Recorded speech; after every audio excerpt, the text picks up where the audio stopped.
Alors, nous sommes venus dans ce... C'est pas mal comme chambre de bonne, en fait, ici. Je trouve vraiment, enfin, Monsieur le Président, vous nous direz un peu à quoi ça servait, mais c'est un peu planqué, c'est sympathique. Voilà, je crois comprendre qu'il n'y aura pas de diffusion de film, on me confirme en régie, puisqu'il n'y a pas d'écran. Putain, vraiment.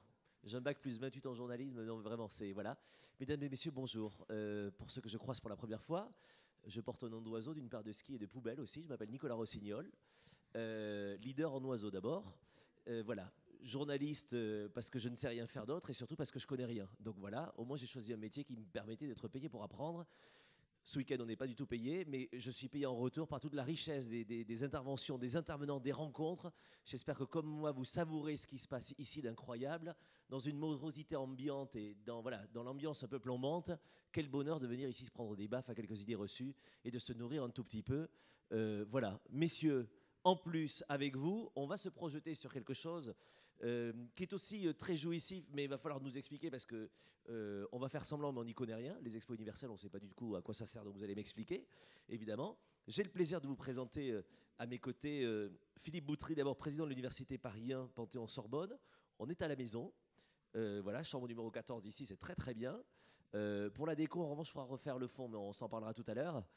Monsieur le Président, puisque tout ce week-end, on parle d'audace, j'aimerais d'abord, et c'est le petit mot que je vais demander à l'un et à l'autre, c'est quoi l'audace pour vous? De quoi parle-t-on finalement quand on parle d'audace? Bon, l'audace, je définirais l'audace comme aller jusqu'au bout de son désir pour lui donner vie et chair et forme. D'accord. Jean-Christophe Fromentin, vous êtes vous président d'Expo France 2025, vous êtes le maire de Neuilly-sur-Seine. C'est quoi l'audace selon vous? Et moi, il y a une phrase de Stendhal qui me vient en tête qui a dit tout homme a dans sa vie un moment où il peut faire de grandes choses, c'est celui où rien ne lui paraît impossible. Et je trouve que c'est une belle définition de l'audace. Et vous allez un peu plus loin, puisque autour de cette rencontre avec les gens qui sont avec nous, le titre de cet atelier, c'est S'allier pour gagner, l'audace d'y croire. Finalement, est-ce que derrière la notion d'audace, il y aurait aussi la notion d'inconscience, la notion, j'en sais rien, de prise de risque énorme? Comment vous verriez la chose, en fait? Je pense qu'on peut, je suis historien, je le dis tout de suite, on peut aller vers les vertus théologales et il y en a deux qui vont très bien avec l'audace, c'est la foi et l'espérance. C'est vrai. Vous n'allez pas très loin, je trouve, dans les propos, parce que là, vous me plantez à chaque fois en milieu de phrase. Moi, j'aimerais que vous me fassiez quelque chose d'un peu plus long pour comprendre un peu plus. On m'avait dit d'être court Oui, mais et pas trop non plus. d'aller à l'essentiel. Oui, mais ne me frustrez pas non plus. Dans la foi, c'est d'y croire, l'espérance, c'est de projeter cette croyance dans l'avenir. Jean-Christophe Fromentin, un peu d'inconscience dans Oh, l'audace oui, dans... une part d'inconscience, une part d'impossible, une part de... Ça vaut le coup d'être tenté, mais on ne sait pas dans quel univers on se plonge. Donc, avoir ce goût de l'imprévisible, de l'inattendu, de l'aventure, quelque part. Hein. On va parler précisément cet après-midi d'un sujet très particulier qui est d'actualité. Merci François Hollande qui vous a rendu service.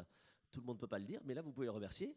Il a cité, enfin, il vous a donné, devant quelques millions de Français à la télévision il y a quelques jours, son aval pour ce que vous défendez. Vous êtes donc le président d'Expo France 2025. Vous, cher Jean-Christophe, vous présidez ce projet avec toute votre équipe d'organiser une exposition universelle en 2025 en France. Alors, on ne va pas faire les malins longtemps, parce que l'exposition universelle, hormis pour ceux d'entre nous, ou d'entre vous, pardon, parce que je suis très très jeune, mais pour tous les autres qui auraient 125 ans, sinon nous les autres, on ne sait pas du tout ce que c'est. C'est quoi une expo universelle? Et pardon, mais j'ai bien l'impression que dans la nouvelle génération, hormis avoir lu peut-être une demi-ligne dans un bouquin d'histoire, l'expo universelle, on ne sait pas ce que c'est, ça sert à quoi? Qu'est-ce que vous défendez? Qu'est-ce que vous nous proposez? Que souhaitez-vous organiser en 2025 en France?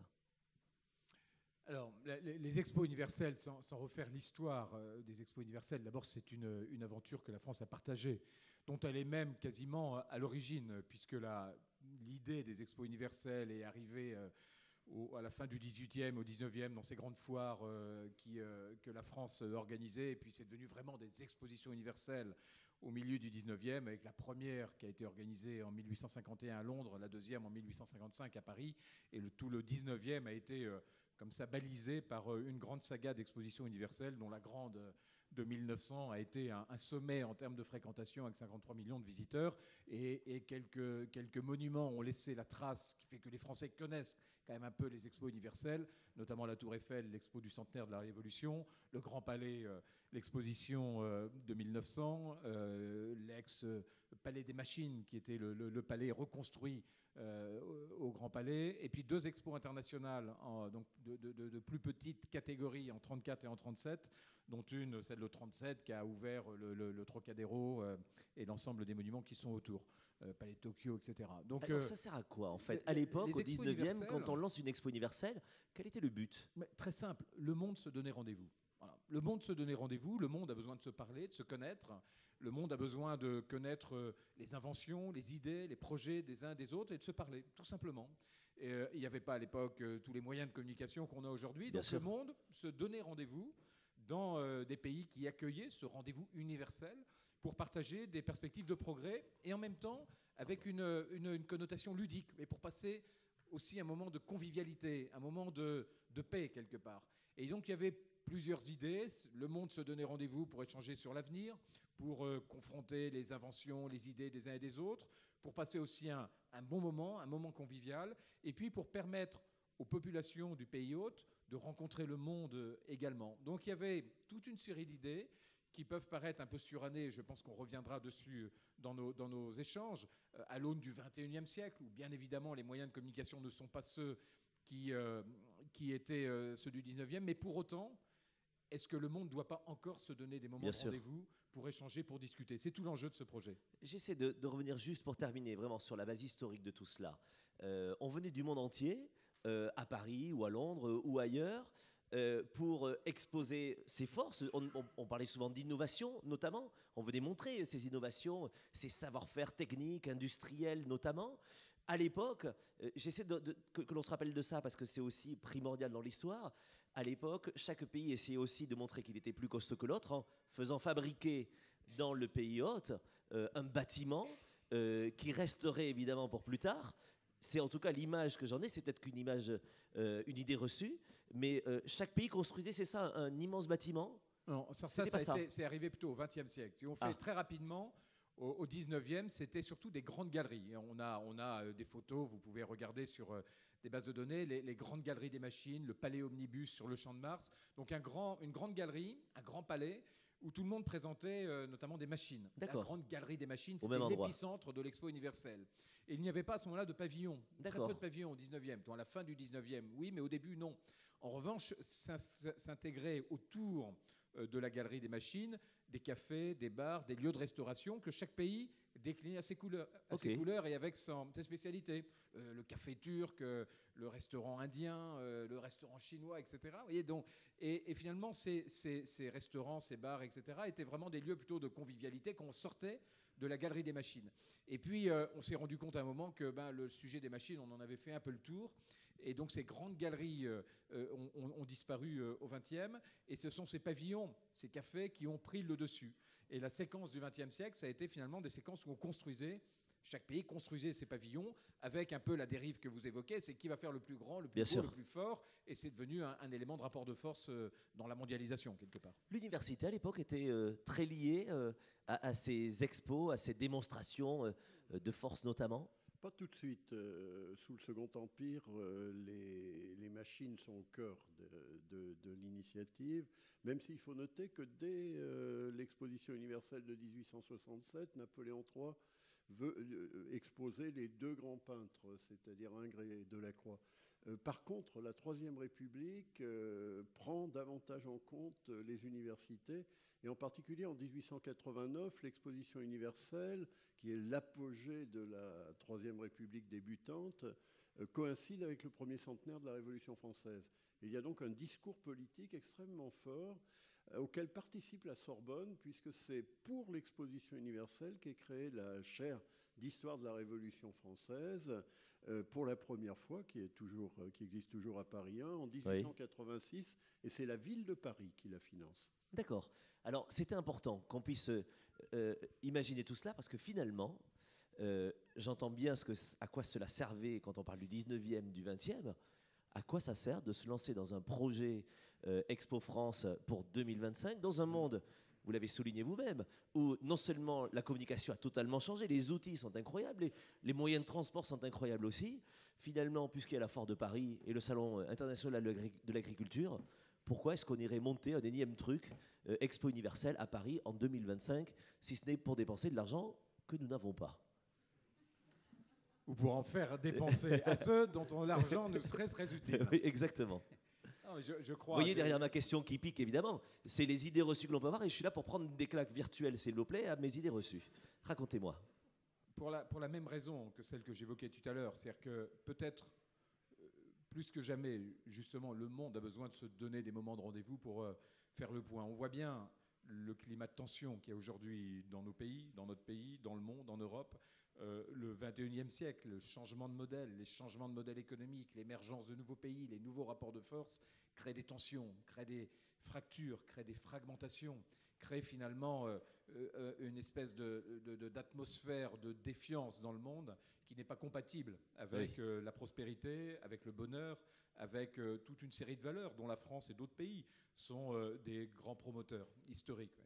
Et donc, s'interroger, nous en France, mais d'autres pays doivent le faire quand ils candidatent pour l'accueil d'un événement comme celui-là, est-ce que finalement ça a du sens que le monde se donne rendez-vous autour de valeurs pour avancer ensemble, travailler ensemble, réfléchir ensemble, comme on le fait dans un cadre comme la Cité de la Réussite, c'est-à-dire un lieu de rendez-vous avec un thème, avec des valeurs sous-jacentes, avec des expériences partagées. Est-ce que tout ça a du sens ou pas? On peut imaginer effectivement que le monde va avancer tout seul, que finalement on va avoir des relations par les réseaux sociaux, que les relations deviennent très fonctionnelles et très business dans le monde entier, et se contenter de ce monde, et d'aller finalement dans un monde qui est drivé, qui est animé, qui est rythmé par finalement tout ce qui fait la mondialisation. Puis on peut aussi se dire, le monde a besoin de moments de pause, ou de moments de rencontre un peu hors du temps, à l'aune de ce qui fait justement l'histoire des civilisations, ce qui fait les valeurs des civilisations.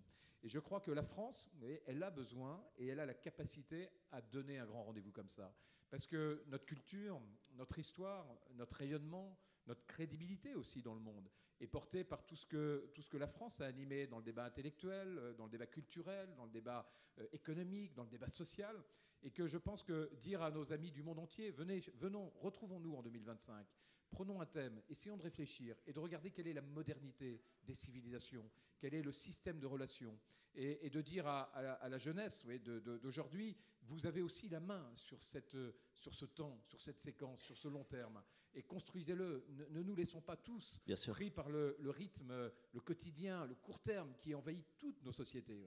C'est ça le sens. En tous les cas, je pourrais répondre de manière très concrète sur le coup, mais on va y venir certainement avec des questions. Avant d'aller là-dedans, il faut vraiment qu'on perçoive, dans un monde de tension, si on n'a pas l'audace, là, du coup, la vraie audace, de sortir de ce monde de tension, de se donner des vrais rendez-vous de fond, de valeurs et de rencontres, d'universalité dans le beau sens du mot, je crois qu'à ce moment-là, la vie perd de sa substance et perd en tous les cas de sa hauteur et de celle que nos contemporains attendent.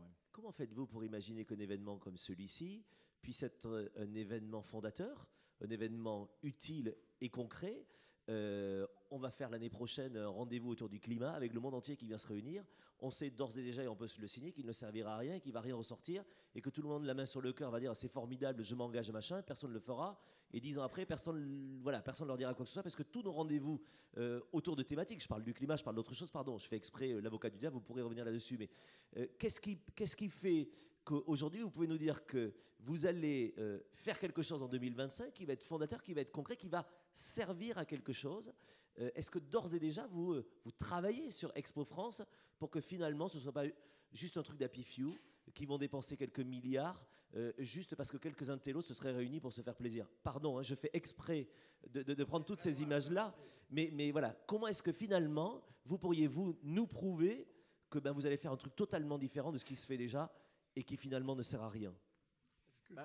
Bien sûr, et vous pouvez, Monsieur le Président. Est-ce que je peux intervenir? Mais je vous en prie. Il y a un peu plus d'un an, j'ai rencontré Jean-Christophe Fromentin, c'était à la mairie de Neuilly, et on était ressortis absolument enthousiasmés. Pourquoi?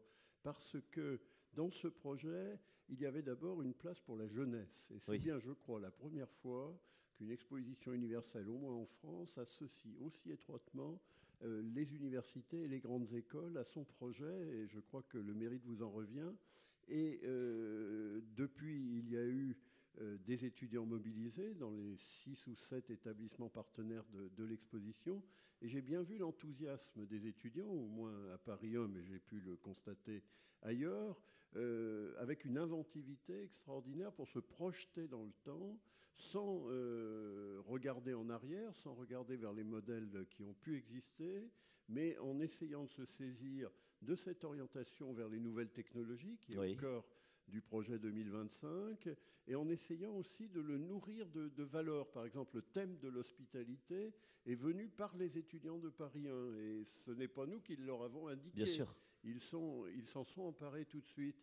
D'autres thèmes sont apparus très vite. Et aussi des suggestions pratiques. Il y en a une qui nous avait beaucoup amusé. Un groupe d'étudiants proposait de faire ralentir les métros dès lors qu'ils traversaient la Seine ou permettaient de mieux apercevoir Paris. Je ne sais pas si la RATP sera partante, mais ça me paraissait une idée formidable. Je crois qu'il y a un souffle très particulier qui permet en partie de répondre à votre question. Je vous laisse répondre à ça, et puis bien sûr l'idée maintenant c'est que les étudiants juste après puissent prendre la parole, et le public ensuite bien sûr.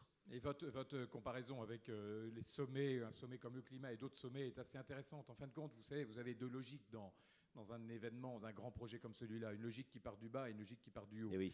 La logique que vous évoquez, c'est des logiques de chefs d'État, c'est des logiques qui partent du haut, où chacun est finalement bloqué, coincé aussi dans des logiques politiques, dans des rapports de force, dans toute une série de constructions intellectuelles, politiques, économiques, qui réduisent énormément la marge de manœuvre à réinventer, à réimaginer, à relancer, à rayonner quelque part.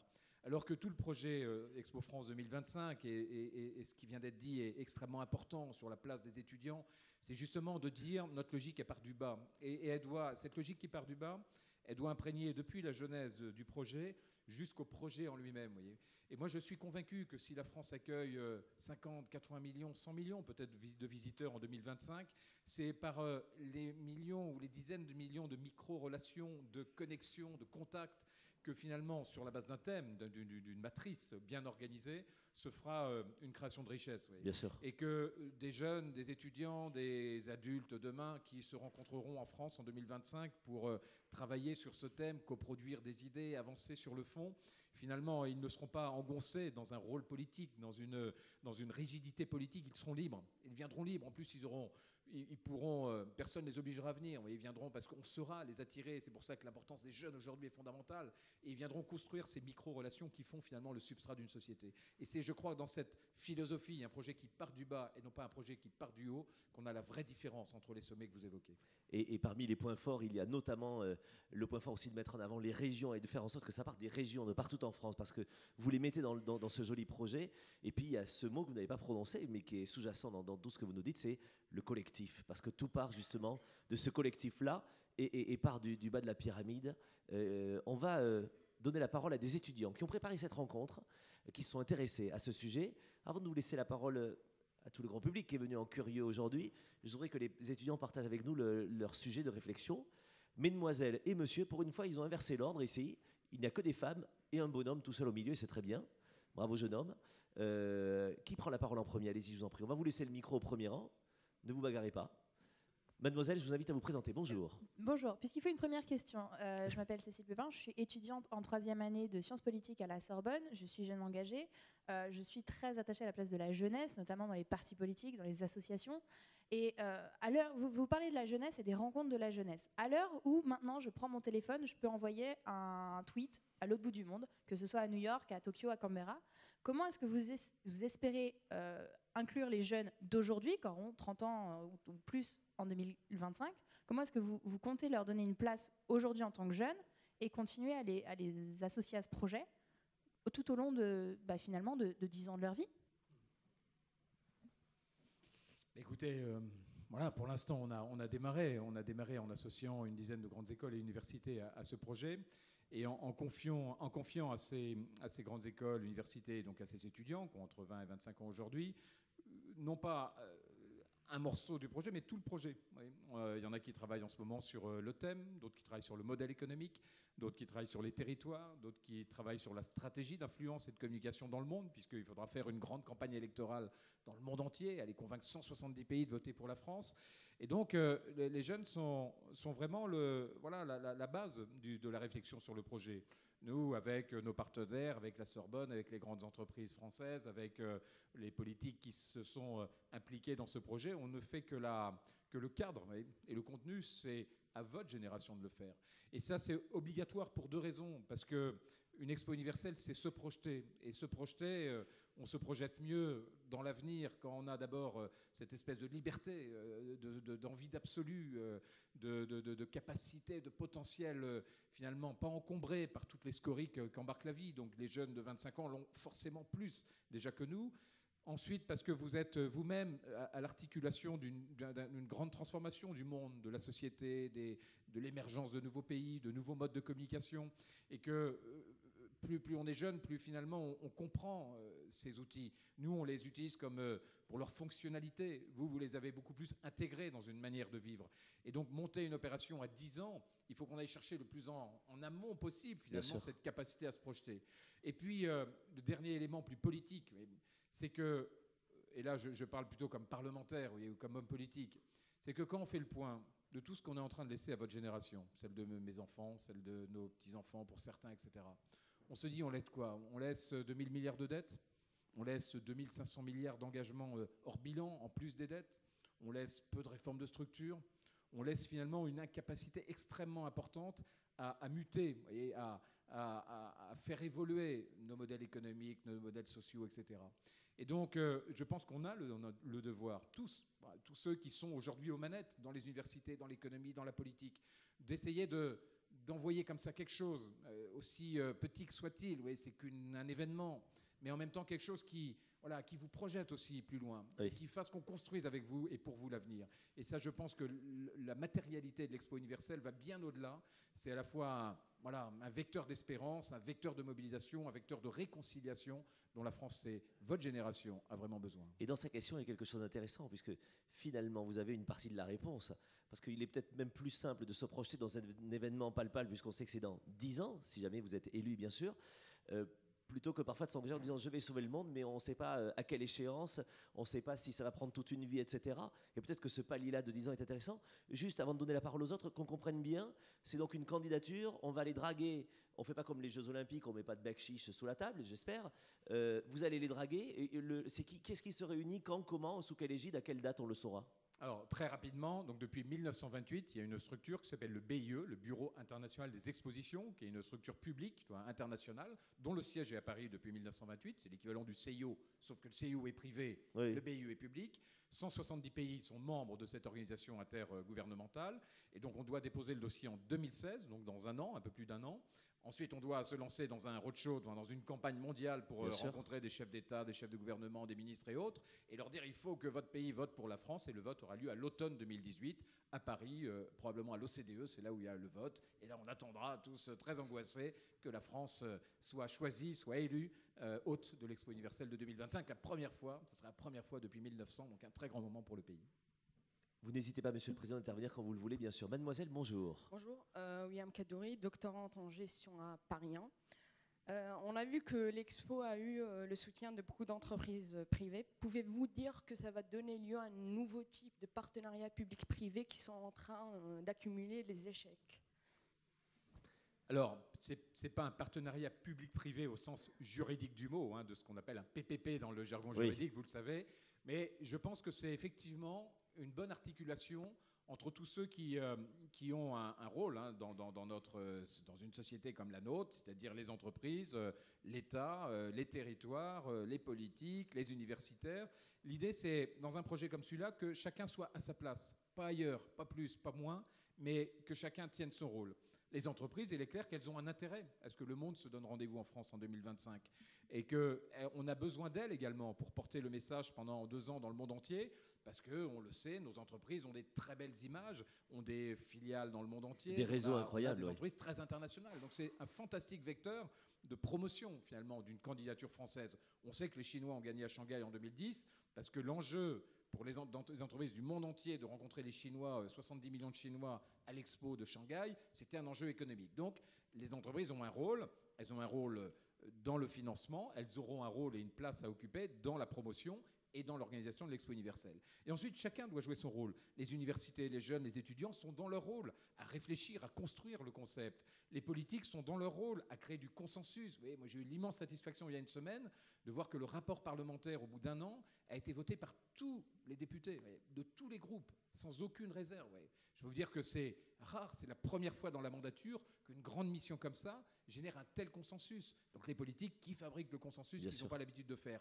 Et tous les acteurs territoriaux qui réfléchissent à comment ils vont mobiliser, valoriser, entraîner leur territoire dans un projet comme celui-là. Donc c'est vraiment chacun son rôle, chacun sa place, pas plus, pas moins. Et c'est comme ça qu'on crée une espèce de concorde dans un projet comme celui-là. Pour lui répondre, j'ai une question pour le président, mais juste pour lui répondre rapidement, on est bien d'accord, il y a la co-construction du projet, du contenu, des ambitions, des objectifs, mais le rôle des entreprises, en plus du réseau évidemment, on ne sera pas dans un PPP comme elle l'entend, mais on sera plutôt dans le domaine du sponsoring, d'un événement, comme on peut sponsoriser des Jeux Olympiques par exemple, mais qui n'auront pas lieu pour vous rassurer.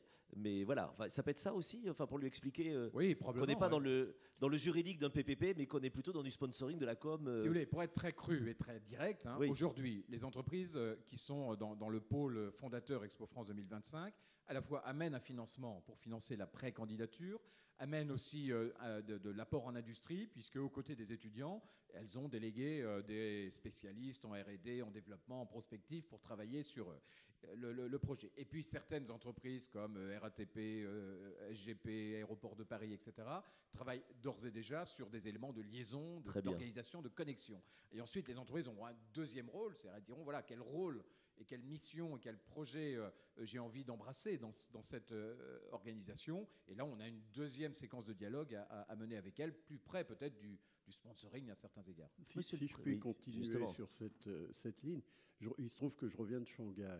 Et lorsque vous allez à Shanghai aujourd'hui et que vous prenez un taxi qui parle anglais, ce qui n'est pas toujours le cas, il vous explique que vous êtes en train de traverser la zone de l'exposition au sens territoire. Alors, il vous montre le pavillon de la Chine qui est resté en place, et puis il vous montre les tours de Pudong, qui est la ville nouvelle absolument extraordinaire, une sorte de défense à l'échelle 10, si vous voulez. Et ils vous disent, vous voyez l'exposition universelle, c'est ça, c'est Pudong, c'est-à-dire le nouveau Shanghai, la nouvelle Chine. Alors avec une fierté de le dire. Avec une fierté tout à fait extraordinaire. Alors on n'est pas sur ce schéma territorial dans le projet français de 2025, mais je crois que la dynamique, par contre, est bien là. Et en tout cas, c'est comme cela qu'elle nous était présentée par nos interlocuteurs chinois. Et vous, votre intérêt, c'est lequel? Parce que finalement, on revient à ces partenariats entre les entreprises et l'université. Qu'est-ce qu'elle fait là-dedans? Alors, l'université n'est pas seule. Je vous rappelle qu'il y a une dizaine d'établissements qui ont participé à tout cela. Pour ce qui concerne plus particulièrement mon université, il y a certains secteurs qui se sont tout de suite engagés, en particulier le tourisme. Nous avons un institut du tourisme qui s'appelle l'IRES et qui est à mi-chemin entre géographie, économie, gestion, patrimoine, et qui s'est tout de suite emparé de ces thèmes parce qu'il y retrouvait une sorte de conjonction des différentes disciplines, mais projetée dans l'avenir sur un projet tout à fait concret. Et je crois que l'université, elle regarde vers l'avenir, elle regarde vers la professionnalisation, elle regarde aussi vers le monde de l'économie et de l'entreprise. Et je pense que l'enthousiasme des étudiants, que j'ai pu observer, s'inscrivait dans tout ce qui vient d'être dit. Merci. Autre question encore du panel étudiant. Mademoiselle, bonjour. Bonjour, donc Marie, étudiante à l'école Camondo en design. Donc vous appelez pour cette exposition universelle à une mobilisation citoyenne, à une connexion des territoires, à un projet qui part du bas. Et quand on va sur Internet, qu'on regarde les articles de presse qui traitent du sujet et qu'on regarde les réactions des internautes, ce qui ressort, c'est surtout un rejet. Ça va encore coûter des millions, il y a d'autres problèmes, il y a d'autres choses plus graves, ça va détruire des terres agricoles. Et donc c'est vraiment un rejet. Qu'est-ce que vous pouvez répondre à tous ces gens? Question légitime dans un contexte qui n'est pas favorable. Comment est-ce que vous allez justifier qu'on subodore que ça va coûter des milliards? Alors, subodorons-nous bien. Trois niveaux de réponse. D'abord, réponse un peu factuelle. Oui, on a fait il n'y a pas très longtemps une étude d'opinion assez poussée et on voit que 83% à peu près des Français sont favorables, voire très favorables à un projet comme celui-là. Mais pour autant, c'est très français. Les 20% pas favorables sont sans doute plus bruyants que les 80% très ou favorables. Et on voit d'ailleurs dans la motivation de ces gens, de ceux qui se disent favorables, deux motivations qui sont extrêmement intéressantes, la fierté et l'innovation. On sent un pays comme le nôtre, on est dans un endroit emblématique ici d'un pays de la France. C'est un pays comme le nôtre qui a un tel héritage a besoin d'être fier.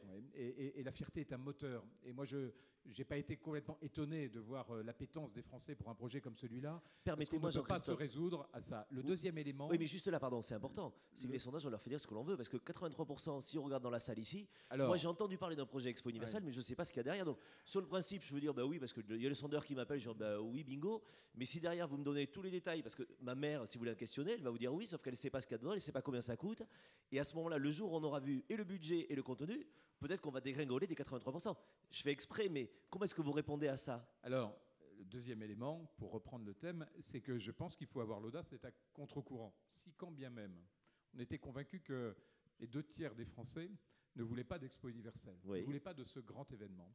Je pense que notre conviction que la France doit s'inscrire dans une perspective d'avenir, fait qu'il faut avoir l'audace d'outrepasser le quotidien.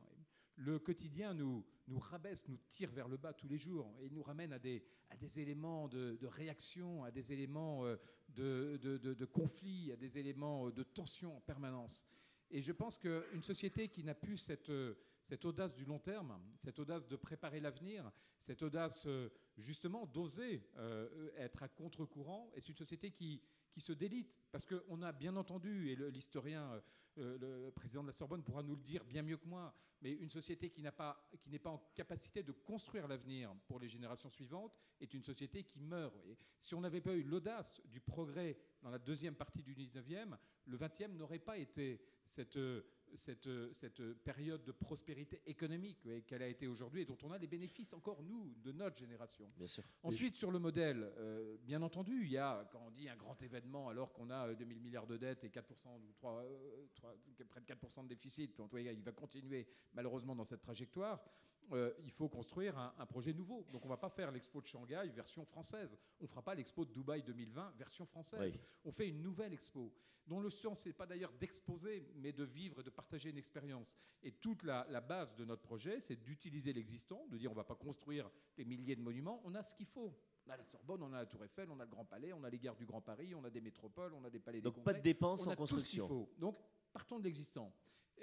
Du patrimoine et de ce qui va être construit d'ici 2025. Ensuite, il va falloir relier tout le monde. Pareil, on a des trains, on a des TGV, on a un métro, on a une future société du Grand Paris qui construit pour 30 milliards le Grand Paris Express. Tout ça est dans les tuyaux, tout ça est lancé. Bah, utilisons tout ça. Et pas besoin d'en rajouter. On donnera une âme à tout ça. Oui. Et on va dire aux pays qui viennent, vous aussi, ne dépensez pas, soyez pas dans la surenchère sur les pavillons, mettez plutôt des moyens dans la rencontre, dans l'animation, dans la coproduction. Et donc, inventons une expo dont finalement l'élément de référence ne sera pas les millions, les milliards qu'on y met.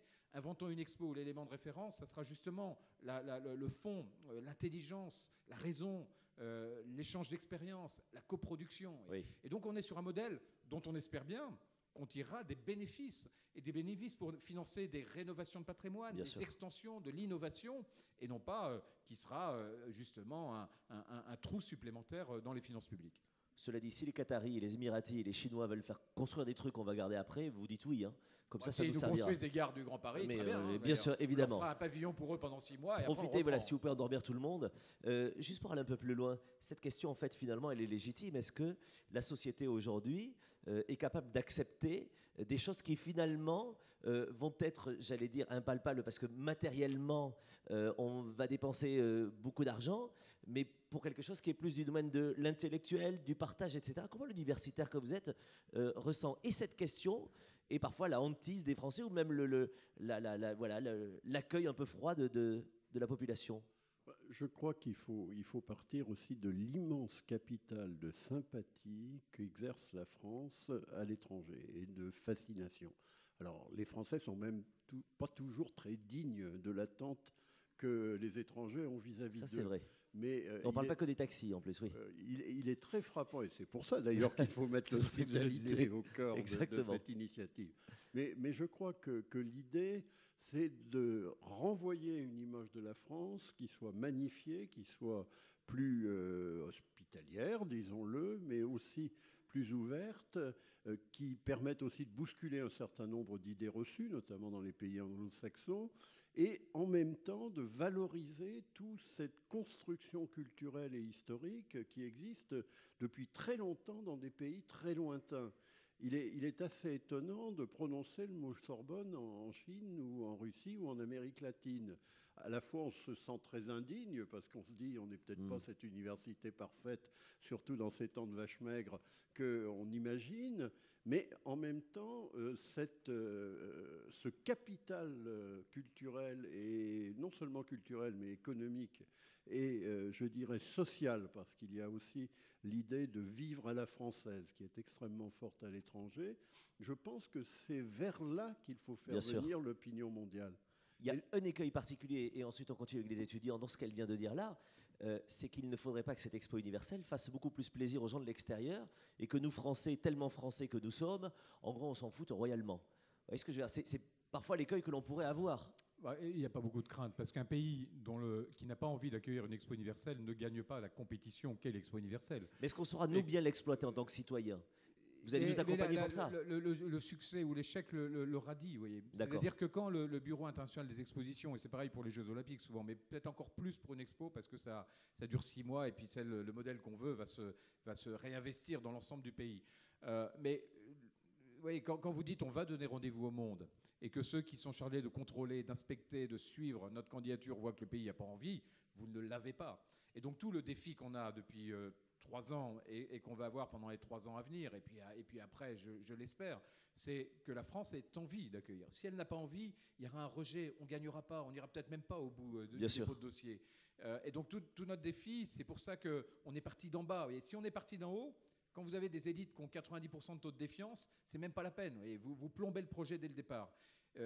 L'autre jour, à l'Assemblée nationale, le numéro 2 ou 3 du BIE m'a dit que c'est la première fois depuis 1928 qu'on voit un projet dont l'impulsion n'est pas donnée par un État. L'impulsion est donnée par les entreprises, les étudiants, les territoires, etc. Et ça, si on maintient cette dynamique ascendante, on gagnera. Je suis convaincu, on gagnera. Si jamais à un moment, on loupe cette dynamique ascendante, et si le socle sur lequel on le construit, c'est-à-dire la population française, n'a pas envie, on n'y arrivera pas. Et c'est tout l'enjeu, et ça sera très intéressant. On a cette liberté, tous, d'avancer sur ce projet collectivement, en ayant cette audace, en ayant cette envie, en ayant ce besoin, et en sentant que la France a besoin de se retrouver, de rassembler sur un grand projet comme celui-là. La richesse du collectif, encore et toujours. Qui a le micro ? Jeune homme, bonjour. Bonjour. Fabien Frechter, étudiant en communication politique au CELSA. On a commencé à parler en disant que les JO n'auraient pas lieu. Et en l'occurrence, c'est pour des questions financières. Non, ça c'est moi, ça n'engage que moi. Donc ce que je dis, il ne faut pas l'écouter surtout. Mais néanmoins, vous parliez du rejet pour des questions financières. Est-ce que vous n'avez pas peur que, malgré l'audace politique du projet, les moyens financiers que vous voulez mettre en place, apparemment les emprunts obligataires et le crowdfunding, qui étaient les mêmes pour les JO, ne soient pas en fait une folie financière? Alors, dans la question, il y a le débat, il faut qu'on le balaye tout de suite. Hollande vous a servi sur un plateau d'argent un truc, il vous a mis une planche avec un savon monstrueux et de l'huile d'olive dessus juste après, en disant qu'il soutenait l'Expo universelle, mais juste derrière, il voulait aussi les Jeux olympiques. Donc il a foutu un bordel monstrueux, parce qu'en gros, il y a vous qui voulez pour 2025, et il y a le CIO qui veut pour 2024 les Jeux olympiques. Voilà. Vous n'êtes pas dans la... Parce que là, pour le coup, c'est l'un ou l'autre. Comment on fait? D'abord, ça coûte combien chez vous? Non, c'est pas tout à fait comme ça. Il a dit la France sera candidate à l'Expo universelle de 2025. Oui. Et il a dit les JO, je trouve ça formidable, mais c'est à la mairie de Paris de décider. Bon. Ah. Donc c'est un peu je te refile le bâton merdeux ou je botte en touche. C'est ça. Hein, ça s'appelle et Anne Hidalgo n'a pas voulu prendre le bâton merdeux le lendemain. Elle ne voulait pas les Jeux Olympiques. Ouais. Exactement. Bon. Ça c'est fait. Alors il faut bien comprendre quand même pour décrypter qu'il y a 2 statuts différents.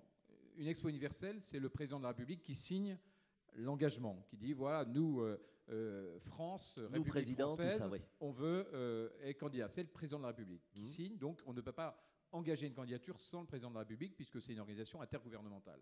Dans des JO, ce n'est pas le président de la République, c'est le comité olympique français qui dit au CIO, notre pays va être, et il lui faut une ville avec laquelle il monte, il motive, il construit cette candidature. Donc d'un côté, c'est le président de la République, d'où la France sera candidate à l'Expo universelle de 2025. L'autre, il dit, moi je veux bien, moi je trouve ça formidable, vive le sport, et il a fait un beau plaidoyer pour le sport, mais il dit, c'est pas mon sujet, quoi. Oui. C'est au maire de Paris, avec le comité olympique français, de décider. Bon. Et donc c'est pour ça qu'Anne Hidalgo était un peu, pas très contente, parce qu'il a dit, c'est formidable, il faut l'avoir, mais il lui a dit, c'est à toi qui décide. Oui, c'est ça. Et elle avait dit quelques mois avant qu'elle n'en voulait pas, quoi. Oui, donc politiquement, c'est assez sensible. Bon, alors il se débrouille là-dessus. Vous parlez-nous du budget, puisque c'est la question. Après, Votre budget, c'est quoi? Sur le budget, avant de parler des chiffres, il faut aussi comprendre que la différence, une expo universelle, c'est vous qui la façonnez, c'est vous qui la construisez, c'est vous qui la développez. Vous choisissez les entreprises qui vont la faire, qui vont la financer, qui vont l'organiser. Des JO, c'est un cahier des charges. On vous dit, voilà, il faut que le stade soit 25 mètres du vestiaire, il faut que le vestiaire soit 2,8 km du truc. Donc c'est un cahier des charges extrêmement fermé, alors que l'expo a un cahier des charges ouvert. Deuxième idée, les entreprises à une expo universelle, c'est vous qui les choisissez. Vous montez le grand pôle de sponsors, de partenaires. À des JO, on vous dit, il y a le top programme négocié mondialement. Oui. En disant, on aurait bien voulu avoir Renault comme sponsor automobile, mais désolé, c'est dealé au niveau mondial avec Mitsubishi ou je ne sais pas qui. Donc la marge de manœuvre d'un pays n'est pas du tout la même. Et donc, en termes de budget, je ne connais pas le budget des Jeux Olympiques, mais ce que je sais, c'est qu'en construisant une expo universelle atypique, un nouveau modèle d'expo universelle, on peut la construire par rapport justement à un nouveau modèle économique, à une organisation qui est celle dont on pense qu'elle est utile pour la France, qu'elle est pertinente pour nos entreprises et qu'elle est réaliste en termes de projet. Alors le budget... Oui, parce que ça, c'est une réponse de politique. Moi, je veux le chiffre. Non, ce n'est pas une réponse de politique. Non, mais je fais exprès. C'est un modèle économique. Oui, bien sûr. Le budget... Et en chiffré, ça veut dire quoi? Le budget, vous avez deux types de budget dans une opération comme celle-là. Vous avez un budget d'exploitation et vous avez un budget d'investissement. Dans notre approche, le budget d'investissement est relativement faible, puisqu'on s'appuie sur l'existant. Le budget d'exploitation est à mon avis de 3-4 milliards d'euros, mais c'est un budget qui, là, du coup, est bénéficiaire, parce que les recettes sur une expo universelle sont énormes. Vous avez généralement 200 000 exposants, et vous avez entre 50 et 80 millions de visiteurs. Donc, et ça dure 6 mois. Les JO durent 2 semaines. Donc, vous n'êtes pas du tout dans les mêmes configurations. Nous, l'idée, c'est de, et pour répondre directement à la question posée, l'idée, c'est de dire on va s'appuyer sur le patrimoine. Le patrimoine, on va devoir l'adapter à l'exposition, l'étendre, construire des extensions, construire des agrandissements. Vous voyez, je recevais l'autre jour à la mission parlementaire les patrons de la Tour Eiffel, du Louvre et du Grand Palais. Ils me disent, nous, on trouve le projet formidable et la perspective de remettre ces 3 monuments dans le village d'une expo, c'est très intéressant. Et donc, chacun a son projet. Le président du Louvre dit, moi, je voudrais qu'on réinvente le Jardin des Tuileries à cette occasion. Le directeur de la Tour Eiffel dit, c'est l'occasion peut-être de faire, à l'instar de la pyramide du Louvre, tout un centre en contrebas de la Tour Eiffel qui pourrait être un des plus beaux musées ou centres de congrès au monde. Et puis le patron du Grand Palais dit, on réfléchit depuis des années à un projet qu'on ne peut pas financer, qui est de faire une grande esplanade autour du Grand et du Petit Palais, qui irait de la Concorde à l'Élysée jusqu'au Palais de la Découverte. Et donc, ça a un coût. Et l'idée, c'est de dire, justement, ces surplus d'investissement, ces ajouts d'investissement rentreraient dans un emprunt obligataire qui aurait 2 missions. Une mission de financement du budget d'exploitation, de préfinancement du budget d'exploitation, parce qu'il y a des préfinancements à avoir, et une capacité à investir à hauteur de 1 ou 2 milliards dans des extensions du patrimoine. Et donc, le remboursement de l'emprunt serait assis sur les recettes directes, bien entendu, de l'Expo universelle, mais également sur les recettes différées de ce que ces extensions généreront comme bénéfice pendant les années suivantes. Bien sûr, évidemment. Et quand on voit le modèle de la Tour Eiffel, oui, elle a été financée des milliers de fois, la Tour Eiffel, parce que ça reste le monument le plus visité. Et donc, c'est ces logiques-là qu'il faut reconstruire, et c'est d'où le modèle économique qu'on travaille avec des économistes aujourd'hui. D'autres questions du panel? Mademoiselle, bonjour. Bonjour, Camille Rouge, étudiante à Sciences Po. On a parlé au début d'un rendez-vous autour de valeurs, donc je me demandais quelles étaient ces valeurs. Et aussi, on a parlé des différents acteurs, notamment des entreprises, des universités, des politiques aussi. Mais quelle serait la place pour les artistes? Enfin, vous avez un peu parlé des musées, justement, mais est-ce que vous pouvez développer là-dessus? Les valeurs d'abord et ensuite la place de l'artiste. Les valeurs, oui, c'est ces grandes valeurs humaines.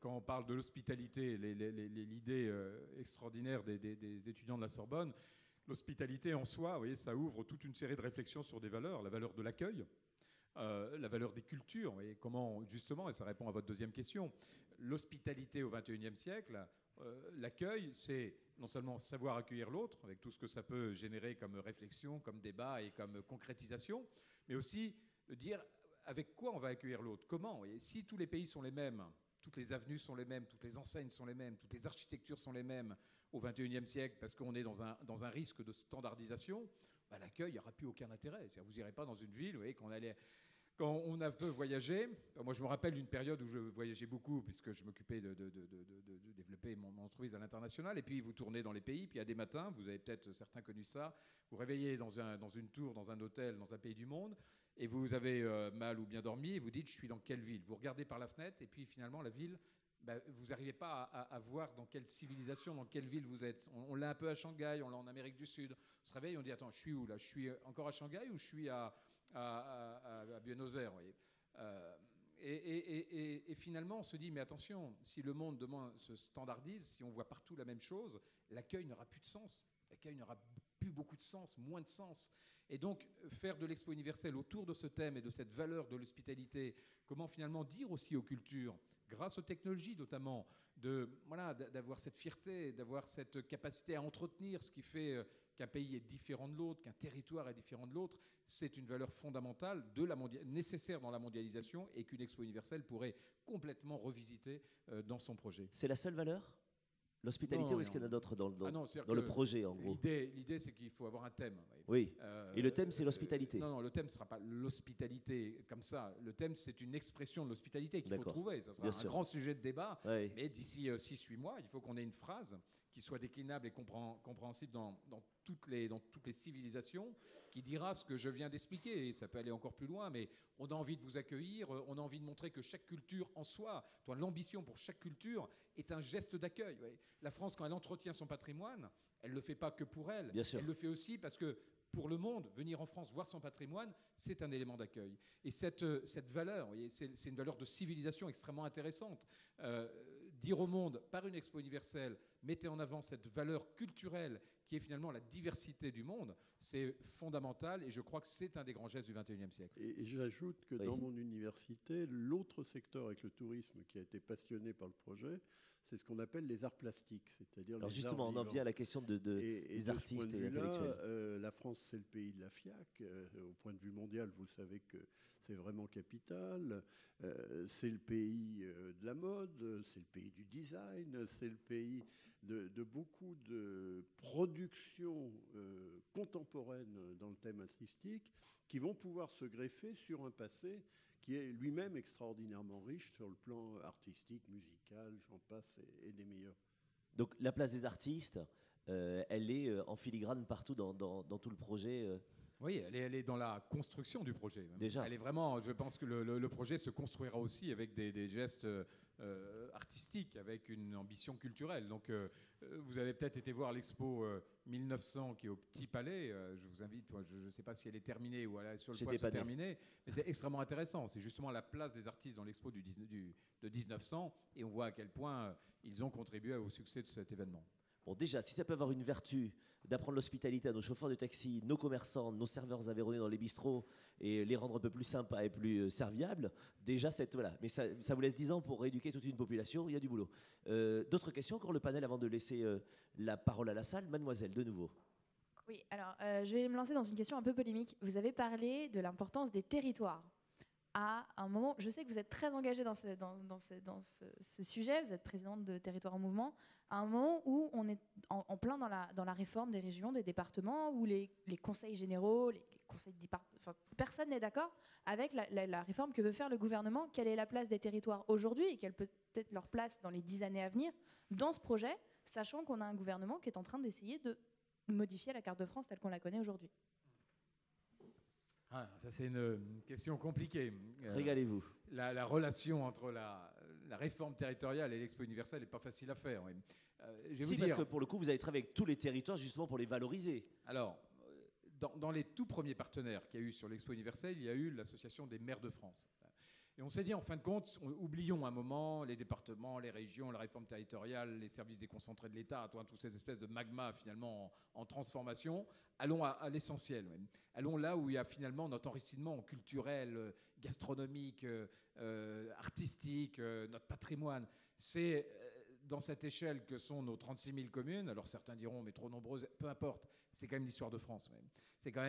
C'est quand même à chaque fois des paysages, des monuments, des traditions, des savoir-faire, de l'artisanat d'art, des universités. C'est dans ce maillage territorial le plus serré possible qu'on trouve la richesse finalement de notre patrimoine et du coup les éléments de qualification dans la mondialisation. Parce que quand les Chinois, quand les Indiens, quand les Brésiliens, quand tous ces pays du Nouveau Monde, ces nouvelles économies, citent la France dans les 5 premiers pays qui les fascinent en termes de culture, de consommation, de produits, de marques, ils citent tout ce qui vient de ces territoires.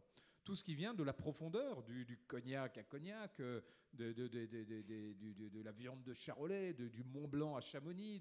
Voilà, et on pourrait passer la journée, vous voyez, avec une carte de France, à voir dans chaque village, dans chaque ville moyenne, dans chaque métropole, tout ce qui fait finalement l'économie d'aujourd'hui, les marques françaises, les marques de luxe, tout mais ce qui fait la question. gastronomie, l'agroalimentaire. Et donc, la question par rapport à l'Expo universelle, c'est dire le maillage qu'on a vraiment intégré dans le projet, c'est le maillage, le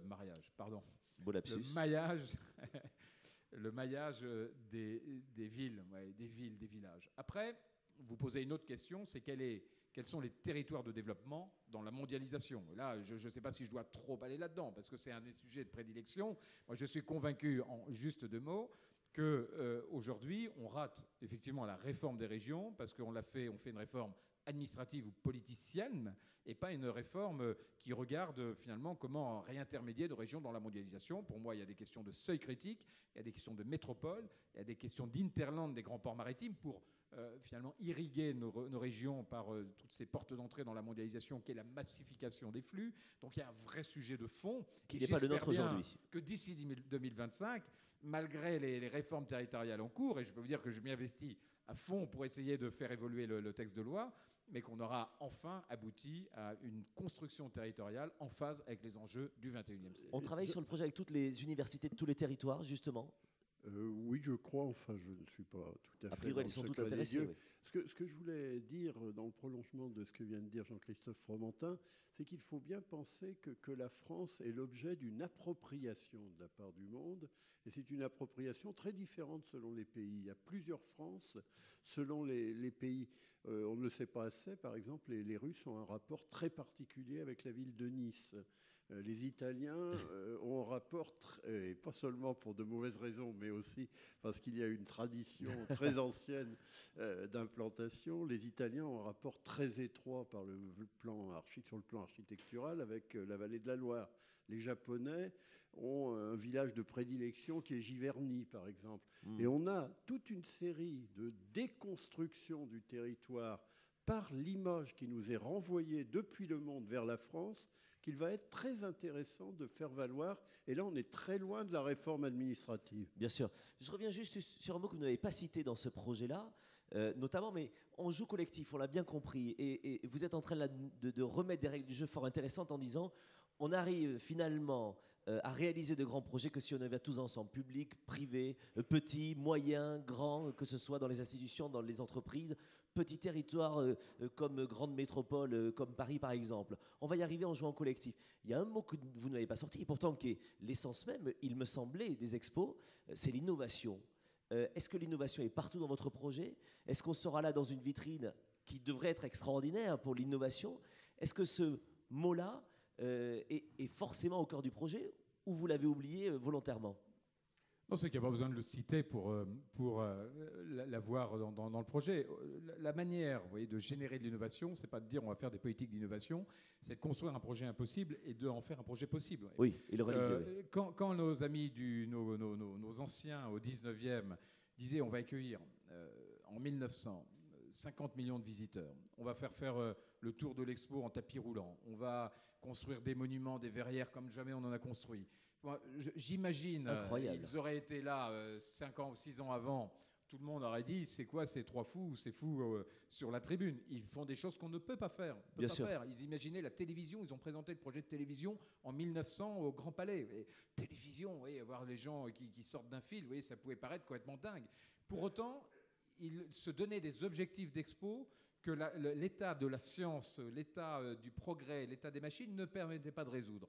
Et finalement, je crois que c'est ça notre objectif. Quand on dit on va accueillir 80 ou 100 millions de personnes en 2025 en France, on va le faire en zone dense. Oui. On va le faire en utilisant l'existant. On va le faire en faisant en sorte que ces centaines ou dizaines de millions de personnes travaillent ensemble sur des projets. On va en faire, et on nous dit à chaque fois, moi depuis le début que j'ai eu l'idée, on me dit c'est tout ce que tu dis, c'est impossible, quoi. Et à nous collectivement, de le faire possible. Et l'innovation, du coup, elle se déroule, quoi. Et on va voir que finalement, nos startups, nos grandes entreprises, nos PME, nos territoires, nos universitaires, tout le monde va rentrer dans cette construction d'innovation. Je me disais bien que sur l'innovation, vous deviez prendre la parole forcément. On vous apporte le micro et très heureux de vous avoir avec nous.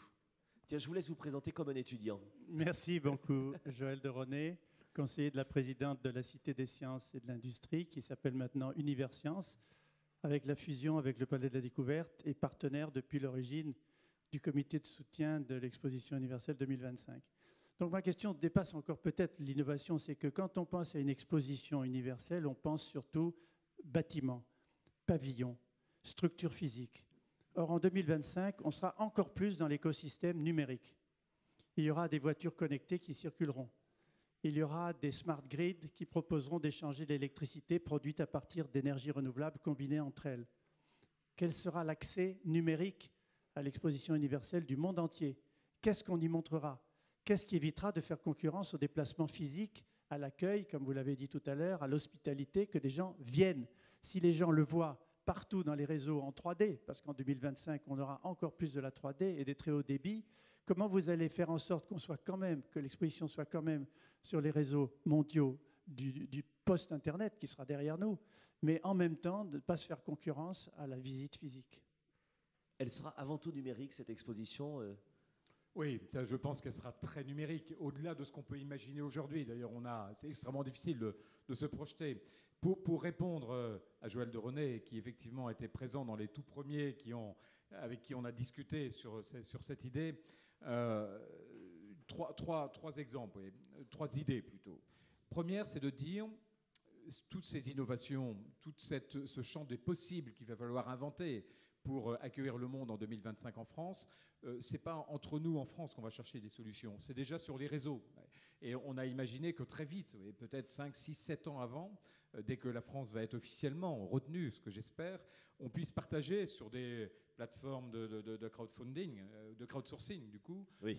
Des défis qu'on a à relever. Comment on va faire marcher telle chose, comment on va accueillir les gens à tel endroit. Donc que déjà la construction de l'expo se fasse dans un système de réseau d'innovation avec ce que deviendront ces plateformes de crowdsourcing qu'on connaît et qui sont déjà des lieux d'innovation partagés mondiaux. Donc construire l'expo déjà en s'ouvrant et en ouvrant les innovations dont on aura besoin au monde.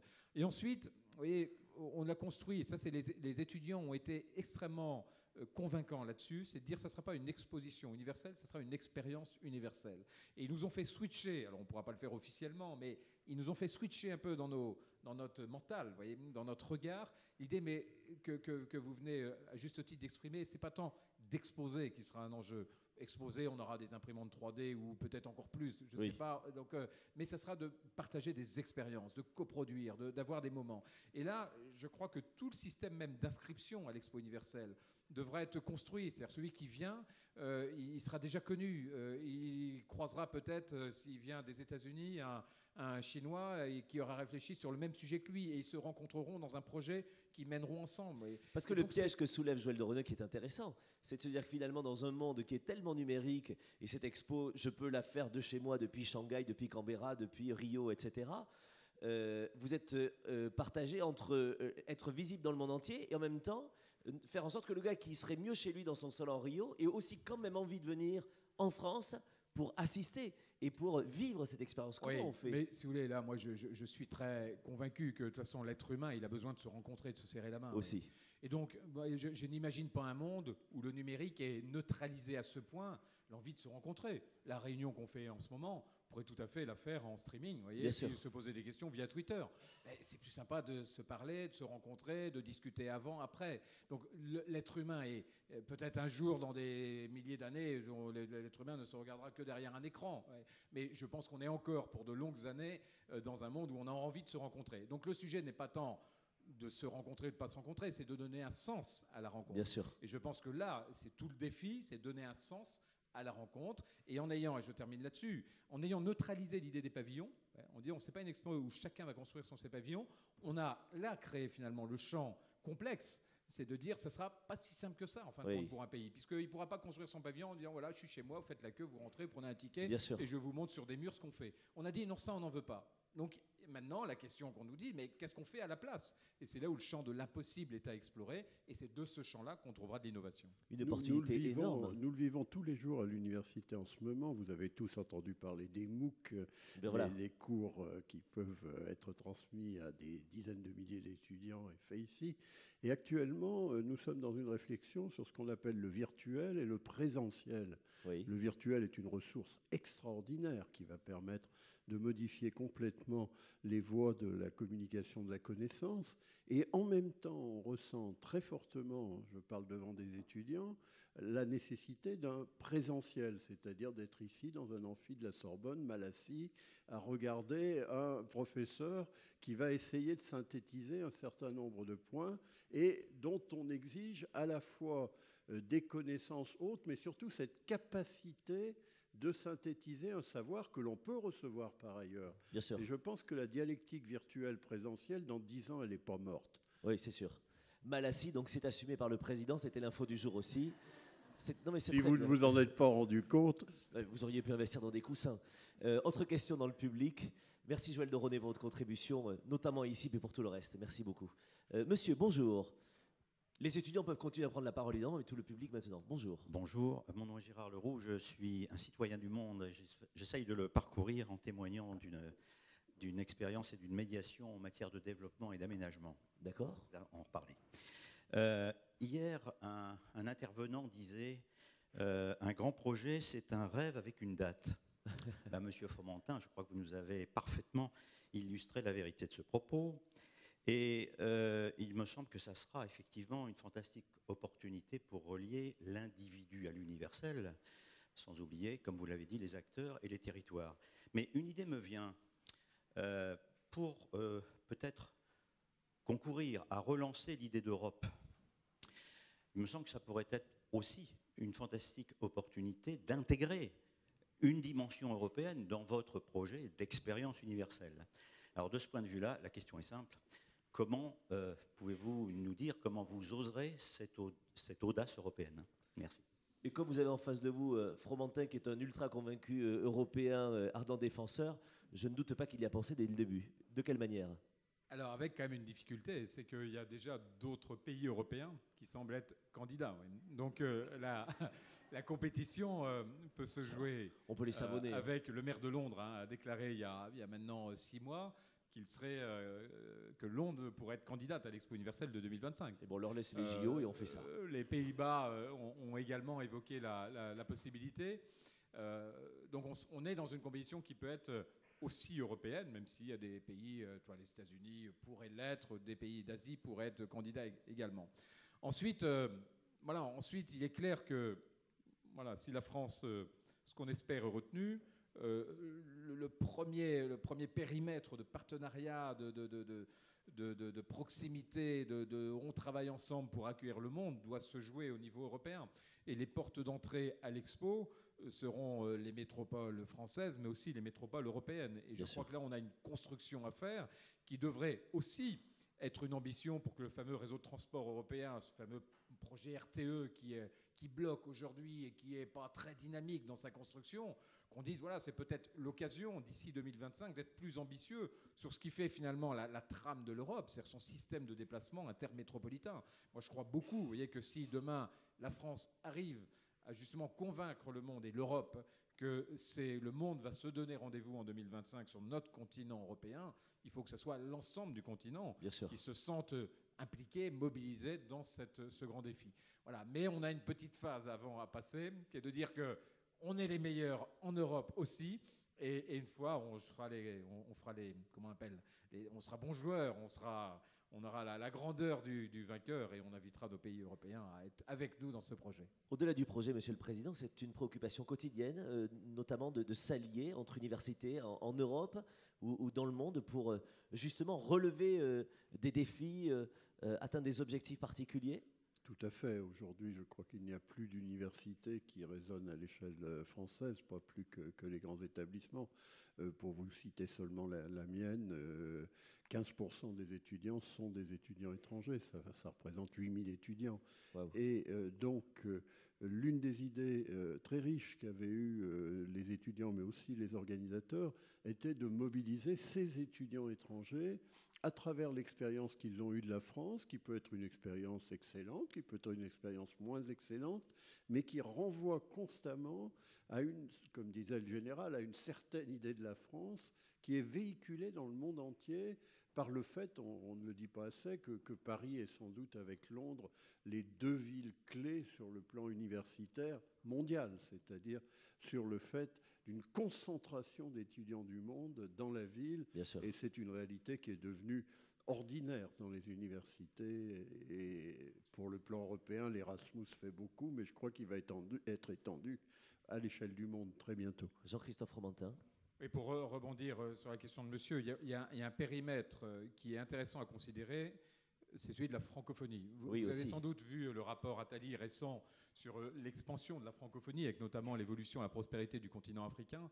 Et on sent, le rapport Attali le dit bien, ça mérite d'être approfondi, mais qu'il y a une audace francophone à avoir aussi. Nous, on est un peu résignés par rapport à l'idée de la francophonie. Bah, tout le monde s'en fout, surtout, malheureusement. Ah non, je vous assure que je fais exprès. Je vous assure que les collègues chinois... On a un peu laissé tomber la chose, malheureusement. Les collègues chinois que j'ai rencontrés pensent aux Français, pas seulement à cause de la France, mais à cause de l'Afrique. Non, mais on a laissé tomber cette idée-là. C'est pour ça que je vous dis ça, malheureusement. Et peut-être qu'un projet comme celui-là peut être un très bon vecteur. Je pense que l'entité, le monde, le périmètre francophone peut tout à fait, surtout que ça adresse des pays qui vont être en plein développement en 2025, Bien sûr. Continent africain. Donc il y a un levier extraordinaire à jouer là-dessus. Allez, d'autres questions, d'autres réactions dans la salle, n'hésitez pas. Les étudiants également, les gens qui sont là dans le temps. Jeune homme, on va vous redonner le micro, il fait partie du panel, on vous a vu tout à l'heure. Merci. Quelle est la place du Grand Paris dans le projet de l'exposition universelle ? Il ne faudrait pas se faire bouffer par le Grand Paris aussi, dans l'organisation, par rapport aux régions. Je fais exprès. Non, mais moi, je suis l'Aveyronais qui parle, donc je pense à toutes les régions rurales, par exemple, qui veulent être dans le projet. Il ne faudrait pas qu'on ait l'impression que ce soit un projet parisien. Alors, il y a trois territoires dans le projet d'exposition universelle. Vous avez le village de l'expo, qui est le cœur historique, qui serait le cœur historique, qui est le cœur historique des expos universelles, hein, donc qui serait ce qu'on appelle le village de l'Expo 2025. Ensuite, vous avez les grands villages thématiques qui seraient les grandes polarités du Grand Paris, donc d'où l'idée d'une expo polycentrée avec les grandes gares, les principales hubs du Grand Paris qui deviendraient des centralités autour de ces grands villages. Saclay serait le grand village de l'innovation, par exemple, on retrouverait l'esprit de la Galerie des Machines, c'est-à-dire de lieux où chaque pays ne serait pas visible par un pavillon propre, mais par des expériences, par des projets, par des perspectives d'innovation qui seraient présentées dans la grande zone de Saclay à cette occasion-là. Et on discute d'ores et déjà avec l'établissement public pour organiser ce grand village de l'innovation qui serait un des villages décentralisés d'Expo universelle. Puis ensuite, il y a un troisième territoire qui est le territoire des grandes métropoles françaises, qui seraient des centralités aussi, sur des thématiques, plus des thématiques de colloques, puisque vous savez, dans une Expo universelle, vous avez toute une série de grands colloques mondiaux qui accompagnent et qui sont des portes d'entrée, d'ailleurs, souvent importantes pour l'Expo universelle. Donc, nos trois territoires, c'est Paris, Grand Paris, Métropole. Et en fin de compte, vous voyez, dans le jeu du Grand Paris, il faut voir que le Grand Paris n'est pas simplement une entité qui suffit à elle-même, c'est aussi une locomotive pour la France. Donc, donner au Grand Paris une ambition, lui donner une âme quelque part, lui donner une existence, une densité, un rayonnement dans un projet comme celui-là, c'est aussi stimuler cette locomotive aussi, oui, qui est notre grande métropole parisienne et faire en sorte qu'elle soit appropriée par les grands Parisiens, mais aussi par l'ensemble des Français, sans pour autant négliger les atouts des grandes métropoles de province, quoi. Oui, parce que je le disais, mais donnez-nous un truc concret, on est bien d'accord. La province sera partie prenante, bien sûr, dans cette expo. Oui, on est même toujours un peu sur une pyramide inversée. C'est-à-dire que Oui. dans le projet tel qu'on le travaille, les grandes métropoles françaises seront des points d'entrée, ne serait-ce que pour accueillir des dizaines de millions de visiteurs. Si tout le monde arrive par Roissy ou Orly et par Paris, oui, ça, même si c'est sur 6 mois, ça va coincer dans tous les... Donc l'idée de faire de Bordeaux, de Lille, du Havre, de Nantes, Toulouse, de Marseille, etc., des points d'entrée à l'expo, c'est extrêmement intéressant dans la dilution de l'expo, dans la Bien valorisation des territoires et dans le maillage. Et on voit bien, toi le BIE nous le disait, bon, pour traverser Shanghai, on met 2 heures ou 1h30. Pour traverser la France en 2025, on mettra 2 heures. Donc ayons aussi cette capacité à considérer notre pays comme un site à part entière, l'ensemble du pays comme un site à part entière, parce que les moyens de communication le permettront, et de donner justement à cette exposition le thème de la France et non pas le thème de Paris, du Grand Paris, même si pour des raisons de projet, ce territoire sera un des principaux territoires du projet. Il y a quelque chose de sous-jacent dans tout ce dont on parle là, le collectif, encore une fois. Voilà, il y a cette notion de solidarité, finalement. Si on en appelle à la solidarité des uns et des autres, l'universitaire que vous êtes voit cette question aussi centrale dans la réussite d'un projet. Alors on parle de celui-là, mais on peut extrapoler sur tous les autres. Finalement, c'est aussi ce qui permet d'apprendre, de consolider, de favoriser plus de solidarité. Je crois. On a tendance à sous-estimer la part de la solidarité et du collectif dans la société française d'aujourd'hui. Tout ce qui est collectif reste extrêmement important. Je pense à tout le mouvement associatif en France qui est extraordinaire dans sa dimension. Vous le savez, ni les stades, ni les grandes manifestations artistiques ne sont vides, pas plus d'ailleurs les lieux de culte ou les partis ou les syndicats. Ce qui a changé, et tous les sociologues le disent, c'est qu'aujourd'hui, les individus veulent choisir le mode de collectif auquel ils vont adhérer. Et ça, c'est très nouveau. C'est-à-dire qu'ils ne sont plus les héritiers d'un collectif qui serait contraint parce qu'on est né dans tel monde, on devrait appartenir à ce monde.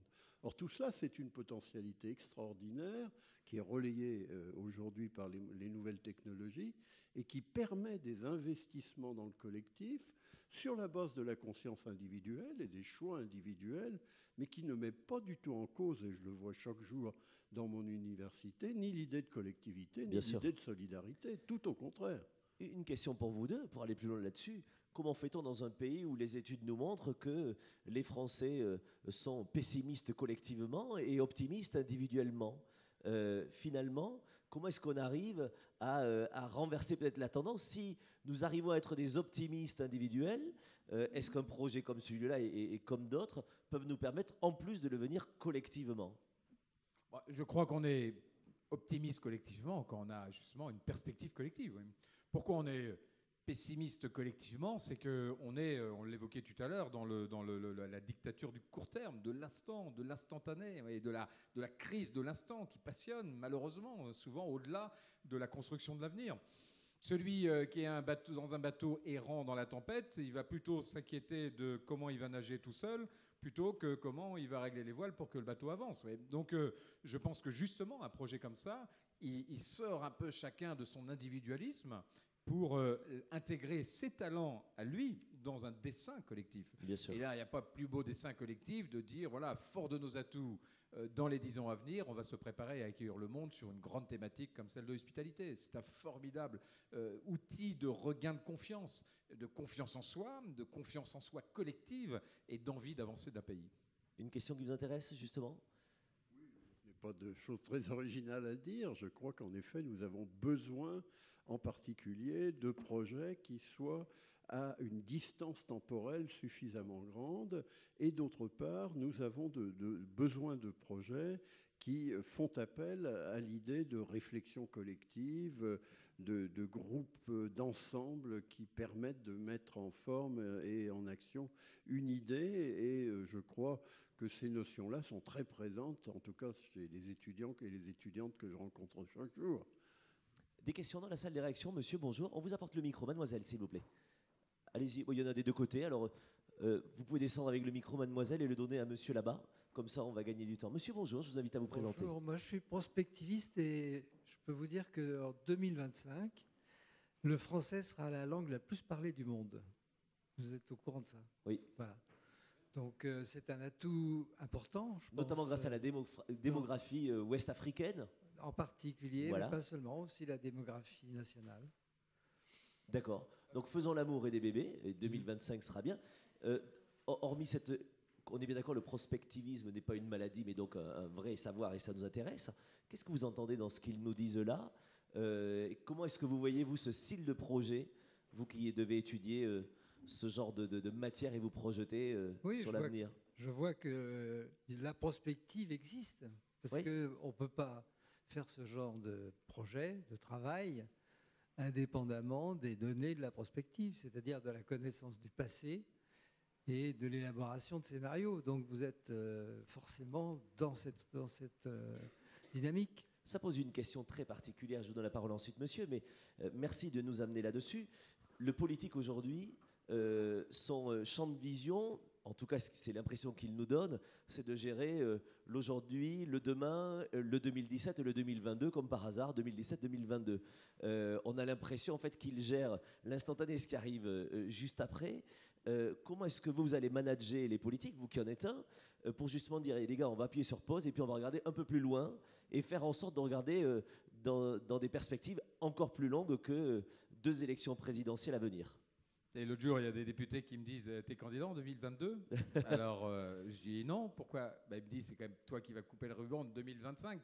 Si tu as ce projet, c'est parce que tu vas être candidat en 2022. » Et si vous voulez, ça montre à quel point il faut aussi s'extraire de ça. C'est-à-dire que vous lancez un projet comme ça, il est tout de suite, trop rapidement, en tout cas vu comme un outil politique. C'est-à-dire que je porte 2025 parce que j'ai décidé dans ma tête d'être candidat en 2022 et que ce sera un bon outil pour réussir les présidentielles. Ou 2027 peut-être. Ou 2027, oui, mais bon, on va arrêter là ce type d'approche, mais elle montre bien et à quel point on est là dans un tout petit monde qui se regarde le nombril en permanence et qui ne voit pas finalement cette liberté, cette audace, ce détachement par rapport à la chose politique. Ouais. Pour ça que ce qui est fondamental dans la réussite du projet, c'est qu'il ne soit pas un projet politicien ou politique dans le mauvais sens du mot, et qu'il redevienne un projet politique dans le vrai sens du mot. C'est un projet qui crée du vivre ensemble, qui crée de l'avenir, qui crée du regard sur les transformations de notre pays par rapport au monde.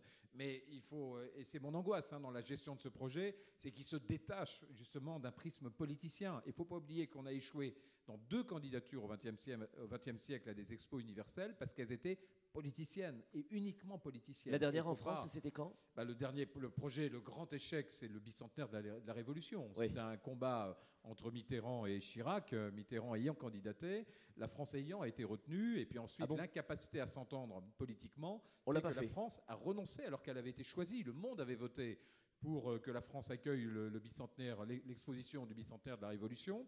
La France avait fait changer les règles du BIE pour que 1989 colle avec une expo universelle. Oui. Et la France a dû renoncer, payer un dédit, des indemnités et tout le bazar. Et donc quand on a vu les gens du BIE, le secrétaire général qui est un Espagnol, il a dit, bon, les Français, il va falloir être prudents parce que vous avez laissé au monde quand même un très mauvais souvenir en vous faisant élire et en renonçant ensuite à l'expo universelle alors que vous aviez même fait changer les règles du BIE. Quoi. Donc vous voyez, un peu de chemin à faire pour retrouver la confiance. Comme quoi on a arrêté de couper les têtes trop tôt après la Révolution. On aurait dû attendre aussi. Monsieur, monsieur, bonjour, vous avez le micro. Bonjour, merci. André Gaudry. S'agissant des valeurs, je reviens sur cette thématique. Ne pensez-vous pas que ce serait une occasion rêvée on va dire, de réenchanter une valeur qui devient un peu évanescente, pour ne pas dire battue en brèche dans beaucoup de régions du monde, et qui est la tolérance?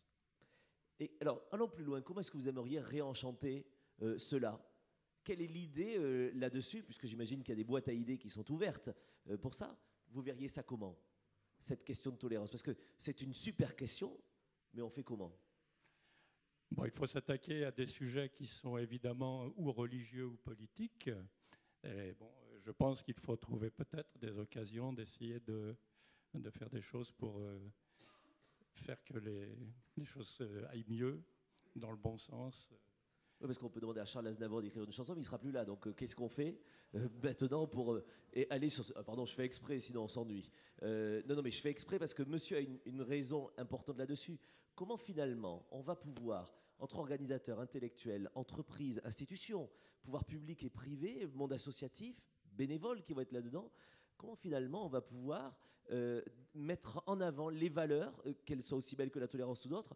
Comment est-ce que finalement on arrive à donner sens et corps à des valeurs aussi importantes que celles-ci?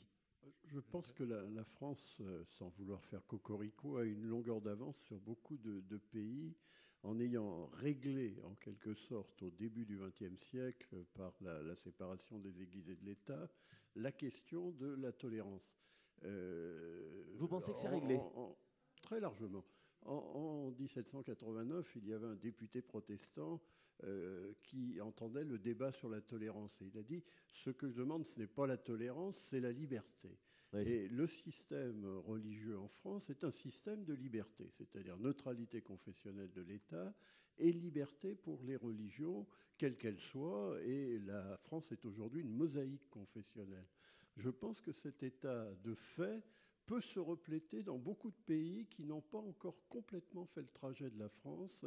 Et il me semble que de ce point de vue-là, le modèle français de coexistence des religions dans la garantie du respect de chaque conscience et de chaque conviction est un modèle qui, mondialement, intéresse beaucoup. On a beaucoup de demandes sur la laïcité française actuellement dans le monde. Et c'est une occasion de mettre cela en valeur ? Moi, j'ai l'impression que la tension, elle est très générée par la peur du monde, en fin de compte, la peur de la mondialisation. De l'autre, il n'y a pas un seul de nos problèmes dans l'actualité qu'on n'impute pas finalement à la mondialisation. Cette espèce finalement de ferment d'intolérance en disant c'est la faute de l'autre. Donc, puisque c'est la faute de l'autre, il n'y a aucune raison de donner crédit à l'autre et d'avoir cette tolérance ou cette acceptation de l'autre. Et en fin de compte, voilà, cette difficulté qu'on a avec la mondialisation, c'est parce que d'abord, on ne s'est pas remis en cause, on n'a pas changé nos modèles, on n'a pas évolué. Donc le monde nous apparaît comme un risque, et le monde, la mondialisation est générateur de défiance et d'intolérance et de tout ce qui va comme antivaleur derrière ça. Et donc un projet comme celui-là, il a aussi vocation à montrer aux Français que le monde peut nous apporter beaucoup dans tous les domaines, économiques, social, culturel, intellectuel et autres. Donc il y a une audace, il y a une réconciliation avec le monde qui est aujourd'hui consubstantielle de ce réveil, de ce qui est quand même l'ADN, vous l'avez très bien dit, de la France. La France n'est pas fondamentalement un pays intolérant, elle ne s'est pas construite là-dessus, au contraire, et l'histoire le montre très très largement. Donc enlevons, vous voyez, ce qui a justement donne cette impression d'intolérance qui n'est pas encore l'essence de la France, et on retrouvera finalement sa génétique vraie, qui est celle de l'ouverture, de la tolérance, et qui a fait la prospérité de la France. Si la France était intolérante, elle n'aurait pas ce prestige, cette beauté, cette architecture, cette ville-monde, qui est cette rencontre des cultures. Quand on dit que Paris est une ville-monde, c'est pas parce qu'il y a la Défense. Bien sûr. C'est parce qu'il y a des communautés qui cohabitent en France. Mais dans la question de monsieur, en effet, vous aurez beaucoup de boulot, notamment pour donner corps à tout cela, et pour les Français, et d'ailleurs pour le reste du monde. Je veux bien laisser le temps à une dernière question, s'il y en a une question courte, réponse courte, puisqu'on va devoir libérer la salle dans quelques instants. Je la donne gratuitement, cette question, profitez-en, c'est pas tous les jours. Je voulais vous remercier. On va demander donc le mot de conclusion, puisque personne ne s'en saisit. Le mot de conclusion à nos deux invités. C'est intéressant, et je trouve très bien qu'au cœur de la Cité de la Réussite, l'a bien nommé, il y a eu un coup de projecteur très particulier sur ce projet qui nous concerne tous, parce que finalement, la Cité de la Réussite aura pleinement sa place, forcément, dans ce projet-là également. Je voudrais que vous nous partagiez avec nous le mot de conclusion, avec quoi finalement on doit repartir, pour pas que ce soit une conclusion, mais peut-être le début d'autre chose. Je vais commencer parce que j'aimerais bien que Jean-Christophe Fromentin conclue définitivement cette section. Non, je dois dire que nous devons, en tant qu'université, et je parle ici de l'enseignement supérieur en France au sens le plus large, beaucoup de gratitude à la fois à la Cité de la Réussite pour nous permettre de parler aujourd'hui, mais aux organisateurs de ce projet magnifique d'Exposition universelle 2025, parce qu'il est très rare de voir associer aussi étroitement la jeunesse à un projet qui pourrait sembler un vieux projet, mais qui prend du même coup, si je puis dire, un coup de jeune formidable. Oui. Et l'université, c'est quand même au corps de son métier les étudiants, c'est-à-dire les jeunes d'aujourd'hui qui vont être les acteurs centraux, on l'a dit, de l'Expo universelle 2025. Donc merci. Et merci à vous, Monsieur le Président, de nous accueillir dans cette demeure vraiment incroyable. On est très heureux d'être là. Jean-Christophe Fromentin, votre mot de la fin. Je vais prolonger ce qui a été dit.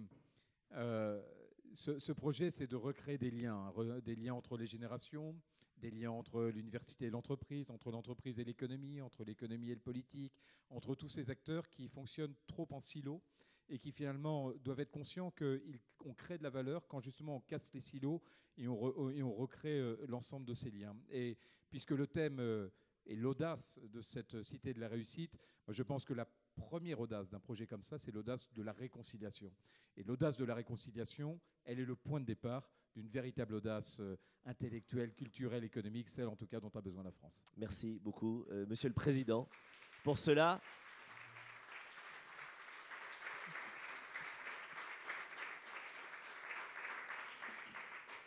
Vous me permettrez, je le fais depuis que j'ai le plaisir, depuis hier, d'animer beaucoup de tables rondes ici, d'associer à vos applaudissements aussi le panel d'étudiants qui a travaillé évidemment, aux organisateurs de la cité qui sont des gens incroyables, et puis aux équipes techniques aussi, au son, à la lumière, à la vidéo. Voilà.